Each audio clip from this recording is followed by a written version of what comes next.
Setelah dipukul oleh Doha, Dusik dikata-katain sebagai seorang penjahat dan pembunuh. Tanpa berkata apapun Dusik langsung pergi ke rumahnya sambil berjalan tanpa semangat.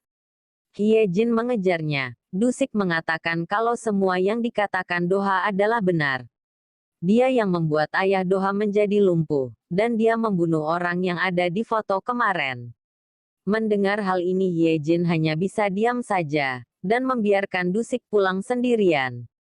Sesampai di rumah, Dusik langsung meminum obat penenang. Beberapa hari kemudian Dusik pun tidak terlihat. Hal itu membuat warga Gongjin khawatir, dan mereka juga kewalahan menangani konsumen, karena tidak ada Dusik si penolong lagi. Pasangan Wajeong dan kepala desa Yongguk mulai bermesraan seperti anak muda lagi.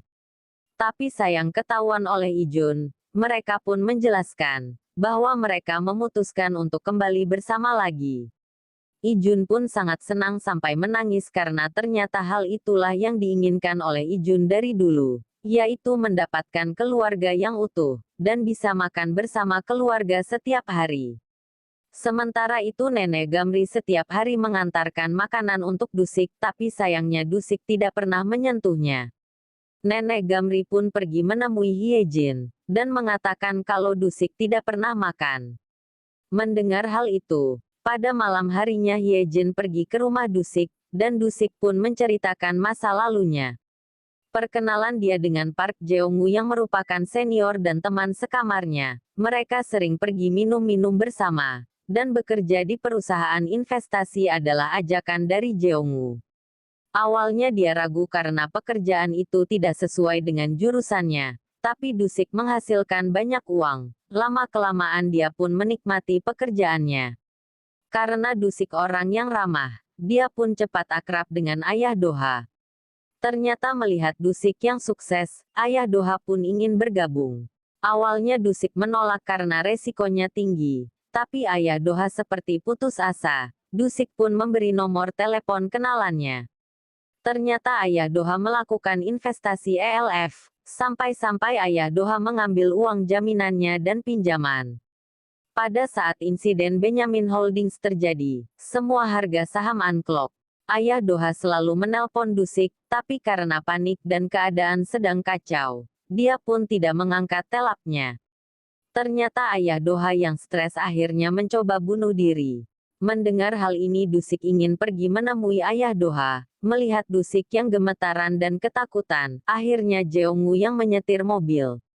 Tapi sayangnya mereka mengalami kecelakaan, yang mengakibatkan Jeongwoo meninggal. Dusik sangat merasa bersalah. Dia menjual semua yang dia punya, dan memberikannya kepada keluarga Doha. Doha tahu akan hal ini. Dia hanya mencari kambing hitam karena kekesalan hatinya. Keesokan harinya, Dusik dan Hyejin ingin pergi ke makam Jeongwoo. Di jalan mereka bertemu dengan Seona dan anaknya Harang. Ternyata Seona dan sutradara Ji sepupuan. Suna mengatakan kalau dulu dia menyalahkan Dusik karena dia tidak sanggup hidup tanpa Jeongwoo, tapi sekarang dia sudah bersemangat kembali. Dia meminta Dusik untuk bisa memaafkan dirinya sendiri. Dusik mengatakan pada Hyejin kalau dulu pernah mau mencoba bunuh diri saat mendengar kabar bahwa Jeongwoo meninggal.